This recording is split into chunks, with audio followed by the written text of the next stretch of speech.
They tell me if you see something, say something. Here's what I saw, and if I'm wrong, I celebrate being corrected, teachable, recalculating, and recalibrating to the evidence. The lesson isn't always just what happened, but what could have happened. Every January 6th, like the State of the Union, is America's most precarious day, even on a safe day, because basically our entire Congress and VP are all at our Capitol at the same time.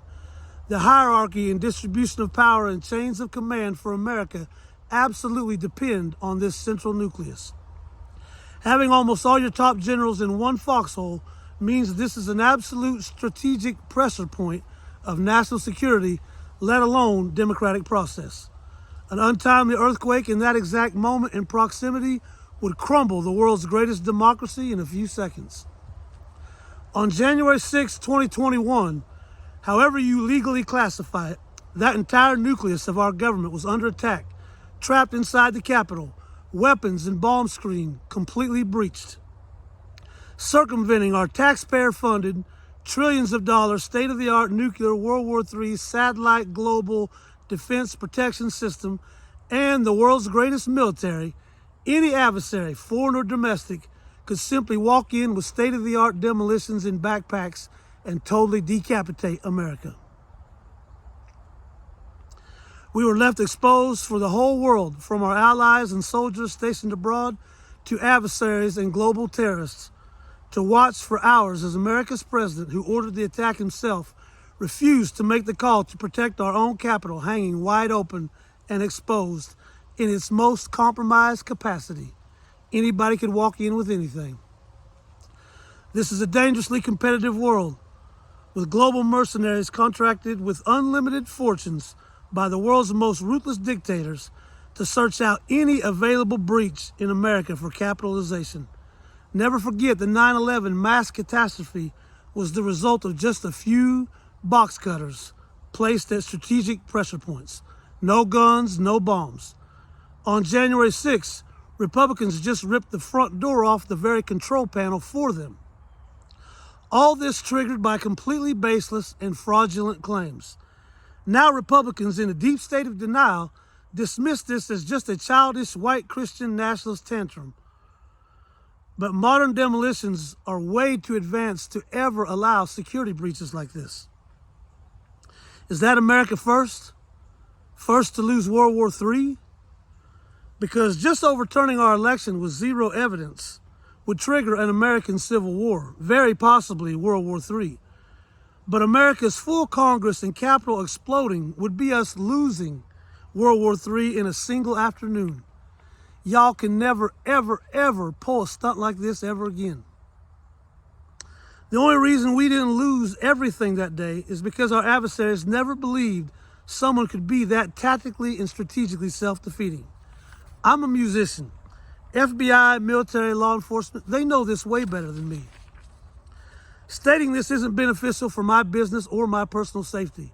I waited until the last minute. I'm not blaming any one person. It's a conspiracy of a culture of collective narcissism. I'm just pointing out the immense danger underneath the waterline others act like they don't even see. We do know for sure Republicans can never lecture anyone on terror attacks ever again. Republicans claiming the election is rigged against them is the ultimate projection and confession. The gerrymandering in Republican favor is mathematically proven in that Republicans at minus 3 million votes in 2016 produces practically the same inverted electoral college score as Democrats at plus 7 million in 2020. That's a 10 million point spread handicap in Republican favor. They know voter fraud has never even reached 1% anywhere. Strangely, the Republican violence that has no provable election grievance fantasizes comparing themselves to Black Lives Matter protests, where BLM grievance of extreme police fascistic brutality was proven in court. These right-wing gangs disgracefully used Antifa, the revered icon of World War II anti-fascist patriot mascots for U.S. soldiers fighting fascism abroad, as a false flag planted in the media reports, attempting to shift and project blame for their violent disruptions of Black Lives Matter protests on the anti-fascist, by nature, mixed left. Equally effective was the psychological isolationist effects of denouncing Antifa, America's most ethical moment in global history, stopping the rise of right-wing, hyper-capitalist, fascistic dictators during World War II. Effects we see in the MAGA's unbridled and unrepentant pro-Russia, pro-fascist, anti-democrat stance today. Maybe one day the BLM violence will actually be investigated. The worst violence we know of the BLM protests was the anti-Black Lives Matter Rittenhouse kid mass shooting. Among gangs like this, walking our streets unvetted, untrained, and unaccountable, with combat-style weapons. Weapons our trained professionals in the military keep under lock and key on their bases. Progressive Democrats not engaging in counter-resistance on January 6th at the Capitol is a huge victory for nonviolent collective bargaining. In history, violence has almost always won and rewrote the story on their terms. But now modern technology and accuracy of gathering evidence is changing everything. Instead of triggering a civil war, exploding into World War III, the Republican violence instead is triggering investigations, revealing sweeping racial and religious supremacist organized crime control of our Electoral College and Supreme Court. We've known for decades this was hidden in plain sight, but could never actually see the evidence or prove it until now.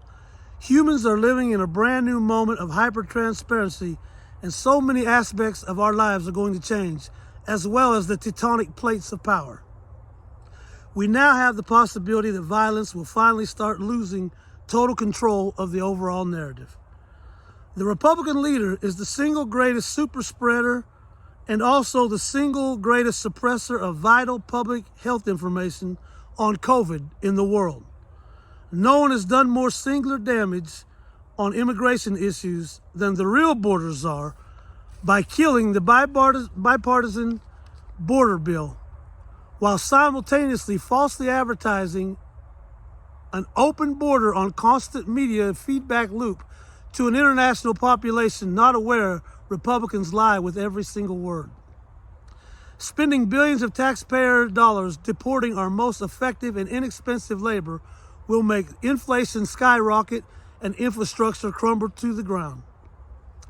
Instead of spending millions on much more effective per cost motion detectors, heat-seeking devices, cameras, and basic fencing barrier, Republican leadership proposes hundreds of billions on an ineffective draconian wall.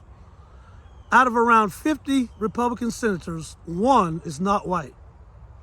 That's 98% versus 2%, not 60, 70, 80%, but an upper 90% one race in Republican leadership. In the 2020s, this sounds impossible, but it's actually consistent with other systemic statistics.